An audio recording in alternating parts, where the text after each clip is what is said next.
Good morning, Facebook friends. So I think there's going to be 2, maybe 3 insights that come out of this morning's musings. Last night I went to Mark David Hoppe's Grand Forgiveness Exercise. It was a lecture workshop where we did an exercise and really looked in depth, thanks for the heart, at what forgiveness is and what it means to us. And my core value is peace. It should seem fairly obvious that forgiveness is a really critical aspect of peace, and yet somehow I missed that point. Mark presented a whole bunch of information that most of it was not the first time I'd heard it, but it was a piece here and a piece there and a piece here and a piece there.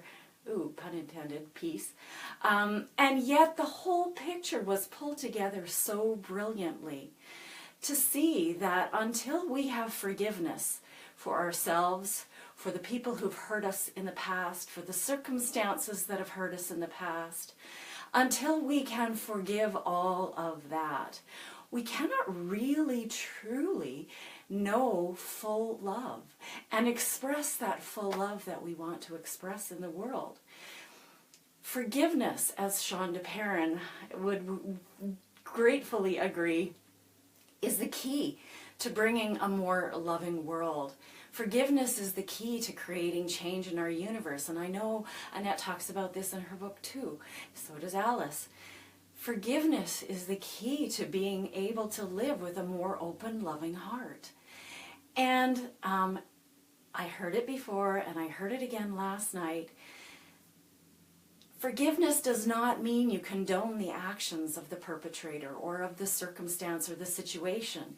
It doesn't mean that you agree with it. It simply means that you accept that it's there, that it happened, and letting go of the energetic hook that you have in that, letting go of that energy that it is holding a stuck place in your body and very likely making you sick.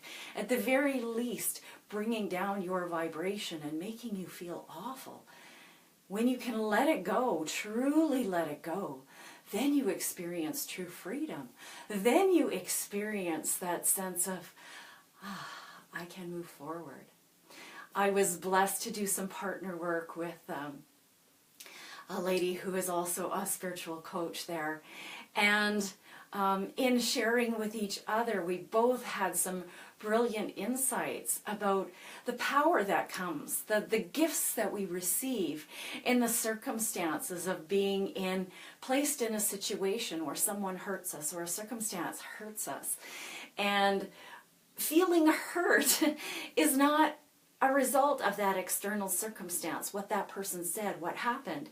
Feeling hurt is our response and our reaction. And that feeling hurt closes us down. And yet there's something to be learned from that hurt.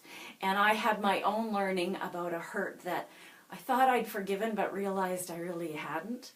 And she had the insight that she had gained such incredible strength, and her heart had opened so much because of the incredible, incredible hurts that she had experienced and ultimately forgiven. Wow, what more is there to say? Try the Grand Forgiveness Experiment. Follow Project Forgive. Read books on forgiveness, but you know what? That's not enough. Reading about it, hearing about it is not enough.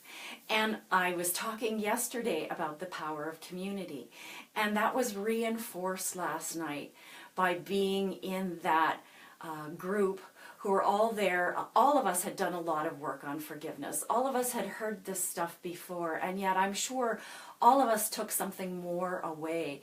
There is something that happens when people come together with a common focus.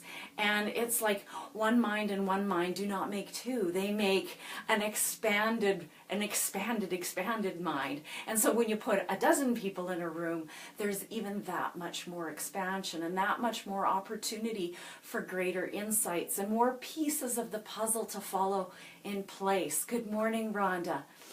And another big insight I had, here it is, there is a third one, that I have so much to learn, even from my peers. I think my small s self, what a lot of people refer to as the ego, was at a place of saying, you know, we all know everything there is to know. Yes, we forget, and we simply need triggers to be reminded. And I've forgotten that my peers are a way to be reminded. They carry as much knowledge and wisdom as the most enlightened guru or the homeless man on the street. We all carry different levels of experience, knowledge, wisdom, and by coming together, we help each other unveil, reveal that wisdom, to see our insights, to see something in a new perspective. Very often someone can offer us something in a way that we hadn't looked at it yet. And that is the value. Last night, sitting there, I suddenly was reawakened. This yearning for hunger was really brought to life. Samantha says, yes, it's always an ever-expanding journey of learning with others. It was such a pleasure to see you last night. It was a pleasure to see you too, Samantha, and all those that I met. And there is this awakening of our inner wisdom that can happen by being with others. And this desire to learn was just refueled to a higher level. I sat there and I thought, wow, I want to do this every night. I want to be with a group of people and just expand more, learn more, have more pieces of those puzzle fall into place and create a bigger picture. Wow. Forgiveness is so incredibly important. And for me, the grand forgiveness experiment of forgiving everything and everyone, everywhere for all that is, I know will take me to that highest level of living the Shin Dao that I want to live. Fully heart open, fully living the one answer to every question. As my husband has been saying for years, there is only one answer to every question, and that answer is love. L, big L for love.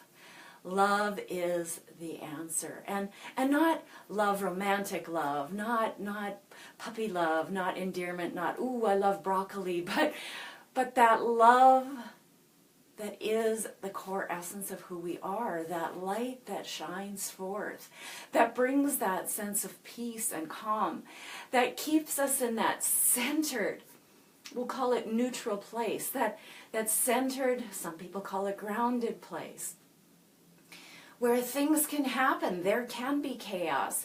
People can say things that one person might take as hurtful, but the person who is centered understands that the person who said those things is expressing from their own hurt and not intentionally to hurt me. I don't need to take that personally.